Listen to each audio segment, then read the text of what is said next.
Is theoretical things boring? Yes, a bit.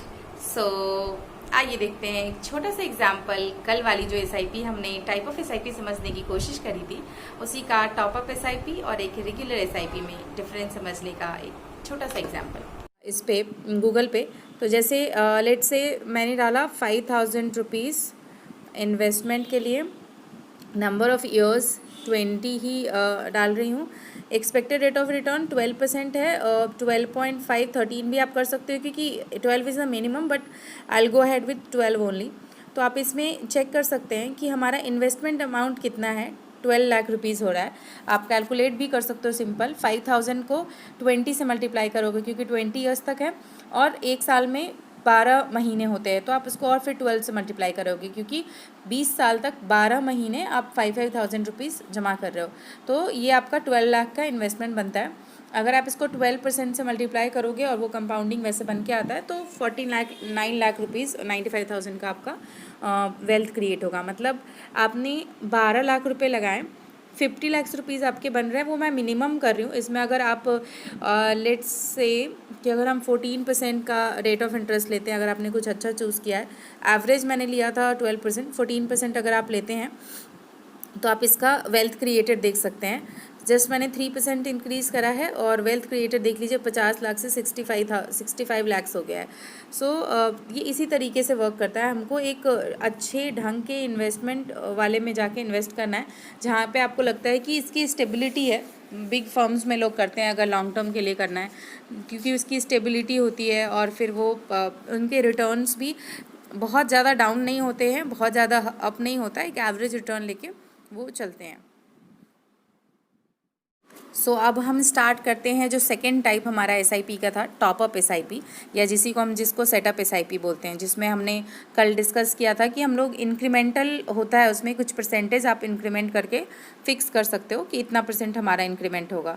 अब आप लगा लो कि वो बाकी चीज़ें हम लोग सब कुछ सेम रखेंगे जो हमने लास्ट वाले में रखा था।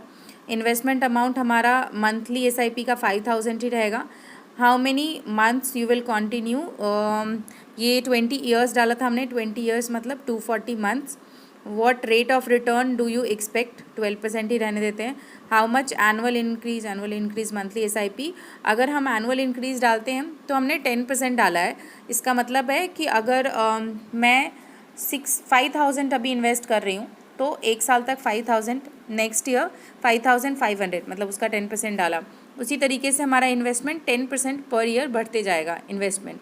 आप कितना ब्यूटीफुली ये बताया गया है कि देखिए इस पिक्चर में टोटल एसआईपी अमाउंट जो है इन्वेस्टेड हमारा ब्लू में है, वो हमारे को दिखा रहा है 24%। अगर हम ग्रोथ में जाते हैं कि टोटल हमारा ग्रोथ कितना हुआ, तो रेस्ट 76% हमारा ग्रोथ है। जो हमने टोटल वेल्थ बनाई है उसका सिर्फ 24% हमारा इन्वेस्टमेंट है।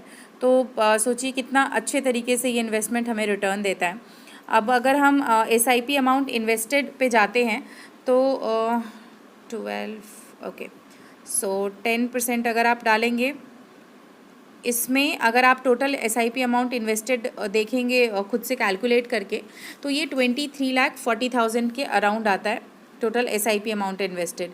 अगर हम टोटल ग्रोथ इसमें देखते हैं तो 55 लाख्स का ग्रोथ होता है और फ्यूचर वैल्यू अगर आप चेक करते हो तो इसमें 79 लाख का फ्यूचर वैल्यू आपको मिलता है। लास्ट वाला जो हमने चेक किया था सेम ईयर था कि 20 ईयर्स तक 5,000 और नॉर्मल हमने 5,000 डालते गए थे, उसमें टॉपअप नहीं डाला था 10% का, तो हमारा रिटर्न आया था 49 लाख्स के आसपास, 50 के आसपास आया था और यहाँ पे 79 लाख के आसपास आया है।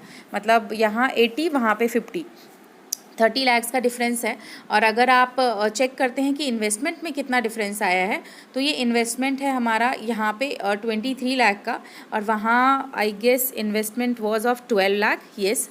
सो आप ऐसे देखो तो इन्वेस्टमेंट में 11 लाख्स का डिफरेंस आया और आप रिटर्न में डिफरेंस देखते हो तो रिटर्न में 30 लाख्स का डिफरेंस आया। मतलब यहीं से आप चेक कर सकते हैं कि टॉपअप एसआईपी कैसे हमारे जो वैल्यू होती है, जो हमारा वर्थ है, उस चीज़ को कैसे इंक्रीज़ करता है।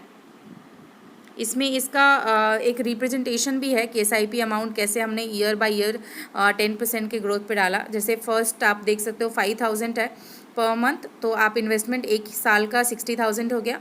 सेकेंड ईयर ये इन्वेस्टमेंट 5,500 हो गया। तो इन्वेस्टमेंट 6,600 हो गया। इसी तरीके से आप देखते जाएंगे ईयर टू ईयर, ऐसे 20 ईयर्स तक आपका ये इन्वेस्टमेंट होते जाता है। और आप जो आपका एनुअल लास्ट का जो वैल्यू आप इन्वेस्ट करते हो यहीं से देख सकते हो, 23,40,000 है। यहाँ पे कंफ्यूज नहीं होना है कि ये ऊपर में 12 लाख क्यों दिया गया है। इसी तरह बने रहिए हमारे द फाइनेंशियल हाईवे के साथ, एंड हमारी छोटी छोटी कोशिशें होंगी आपको फाइनेंशियल टर्मिनोलॉजी बहुत ही ईजी शब्दों में समझाने की।